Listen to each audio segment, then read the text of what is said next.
नमस्कार मित्रों, मैं Vishal Singh BCom e learning में आपका स्वागत करते हैं। Company act 2013 regulation 13 to 18 section के अंतर्गत आज हम आपको बताएंगे कॉल इन शेयर। फर्स्ट, आप कॉल को समझते ही हैं। जब भी कंपनी अपने इस शेयर को इशू करती है, एप्लीकेशन मनी देता है, अलॉटमेंट देती है, first call and second call. But company issue in the 100 rupees in the face value, application money in 30 rupees. After demand the money, 30 रुपए के बाद वो जो पैसे डिमांड्स करेगी मार्केट में, उसे हम क्या कहेंगे? कॉल कहेंगे। या इस कॉल को डायरेक्टर कमेटी द्वारा पास किया जाता है। आज हम आपको बताएंगे legal rule and regarding of the calls. Company act के अंतर्गत कौन से लीगल रूल्स दिए गए हैं, उनकी विषय में आपको जानकारी होना अनिवार्य है। First, call money share value in the 25%।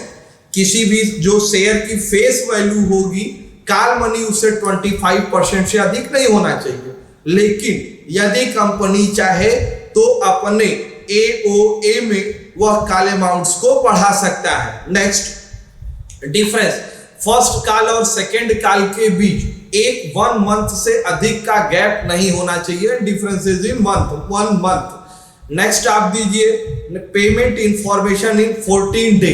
जब भी आप डिमांड्स करेंगे पैसे की, तो 14 डे पहले उसको सूचना अनिवार्य होनी चाहिए। रिवोक ऑफ दी शेयर और या पोस्टपोन, किसी भी शेयर होल्डर को हटाना या पोस्टपोन, उसके कॉल को पोस्टपोन मतलब डेट आगे एक्सटेंड करना। BOD board of director committee चाहे तो इसके विषय में रेजुलेशन पास करके कर सकती है। इंटरेस्ट, यदि किसी भी कॉल को इशू किया गया है, अगर वो कोई भुगतान करती है, उस पर हम चार्ज लगाते हैं, या कंपनी देती है या पार्टी के ऊपर लगाते भी हैं कि इंटरेस्ट सहित आप अमाउंट का भुगतान करिए। वो अमाउंट कंपनी एक्ट के अनुसार 12% से अधिक नहीं हो सकता है। Next, call in advance BOD board of director committee resolution pass करके अगर चाहे तो आप किसी भी पार्टी से कॉल का एडवांस के रूप में पैसा प्राप्त कर सकते हैं। Call money in equal amount section 49 company act 2013 section 49 के अंतर्गत first call, second call, third call, call money में यह ध्यान रखना होगा कि वो इक्वल अमाउंट मतलब बराबर मांगी जाए। ऐसा नहीं कि आपने फर्स्ट कॉल 10 रुपीज मांगी तो सेकेंड कॉल आप उनसे 5 रुपीज मांगने लगी। जो भी हो वो बैलेंस अमाउंट में मांगना पड़ेगा। No voting power in advance, अभी हमने आपको बताया call in advance. Call in advance की आप डिमांड कर सकते हैं, आप फंड राइजिंग के लिए पैसा ले सकते हैं। लेकिन यदि कोई भी पार्टी कॉल इन एडवांस में रूप में पैसा दिया तो this is shareholder no power of the voting rights. Shareholder को उस शेयर के संबंध में कोई भी पावर प्राप्त नहीं, वोट के संबंध में लीगल राइट नहीं होती। Director payment in the 6 month in duration 6 month paid amount in the call.